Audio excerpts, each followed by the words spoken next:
नमस्कार बच्चों। आज हम हमारे टॉपिक जनसंख्या समस्या तथा नियंत्रण को आगे बढ़ाएंगे और आज हम चर्चा करेंगे परिवार नियोजन एवं जनसंख्या वृद्धि को रोकने में बाधाएं, hindrance to family planning and population.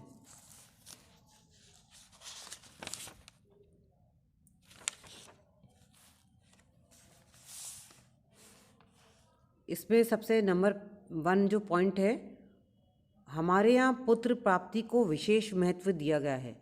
पुत्र ही पिता को स्वर्ग प्रदान करता है तथा एक व्यक्ति पुत्र को जन्म देकर अपने पितृ ऋण से ऋण होता है। अतः जब तक किसी को पुत्र प्राप्त नहीं होता वह लड़कियों की संख्या बढ़ाता रहता है। तो यह भी कारण है जनसंख्या वृद्धि का।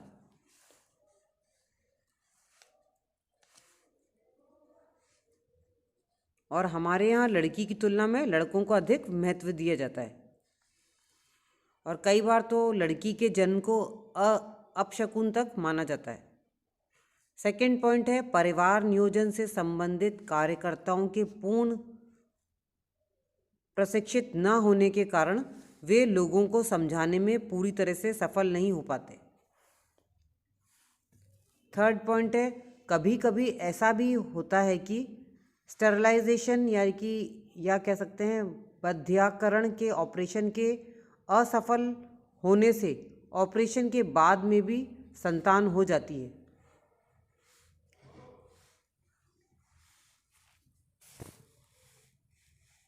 और ऑपरेशन करते समय असावधानी के कारण ऑपरेशन के बिगड़ने पर अन्य लोग भी हतोत्साहित होते हैं। फोर्थ पॉइंट है धार्मिक रूढ़ियाँ भी परिवार नियोजन एवं जन निरोध में बाधक हैं। कई व्यक्ति जन निरोध को पाप समझते हैं। उनका मत है कि संतानोत्पत्ति ईश्वरीय देन है, अतः उसे रोका नहीं जाना चाहिए और इस कारण वह बच्चे पे बच्चे पैदा होते रहते हैं, जनसंख्या वृद्धि होती रहती है। नेक्स्ट है फिफ्थ पॉइंट भाग्यवादी होने के कारण भारतीयों का यह विश्वास है कि हर व्यक्ति को अपने भाग्य में जो लिखा होता है वह मिलकर ही रहता है, अतः नया जन्म लेने वाला प्राणी भी अपने भाग्य के अनुसार कुछ ना कुछ तो प्राप्त करेगा। सिक्स्थ पॉइंट है कुछ लोगों की दलील है कि अधिक संतानें होने पर बाद वाली संतानें बुद्धिमान, वैज्ञानिक और राजनीतिक आदि होती हैं। इसके लिए वे रविंद्रनाथ टैगोर, आइंस्टाइन आदि का उदाहरण देते हैं। यदि इनके पिता परिवार नियोजन कर लेते तो विश्व को ये महान विभूतियाँ प्राप्त नहीं होती, किंतु इसे हम अपवाद ही कह सकते हैं। ऐसे भी अनेक उदाहरण हैं जिनमें बाद वाली संतानों की तुलना में पहले वाली संतानें सुयोग्य थी। सातवां पॉइंट है अशिक्षा के कारण कृत्रिम साधनों को अपनाने में अनेक कठिनाइयाँ।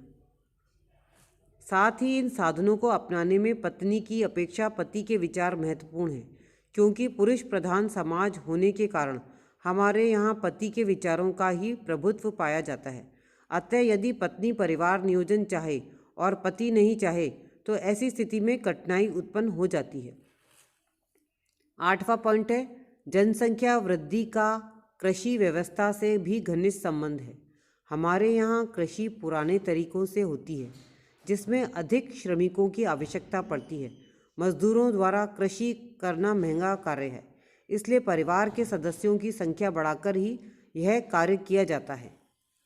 9 पॉइंट है परिवार नियोजन के साधनों में बधियाकरण का ऑपरेशन सबसे अधिक विश्वसनीय साधन है, किंतु श्रमिक एवं कृषि कार्य करने वाले लोगों का मत है कि इस ऑपरेशन के बाद शारीरिक श्रम नहीं कर सकते। ग्रामीण क्षेत्रों में परिवार नियोजनों के कार्यक्रमों के विरोध का सबसे बड़ा कारण यही विश्वास रहा है। अतः आवश्यकता इस बात की है कि इस बारे में वैज्ञानिक खोज के आधार पर सही तथ्यों की जानकारी जनता को दी जाए।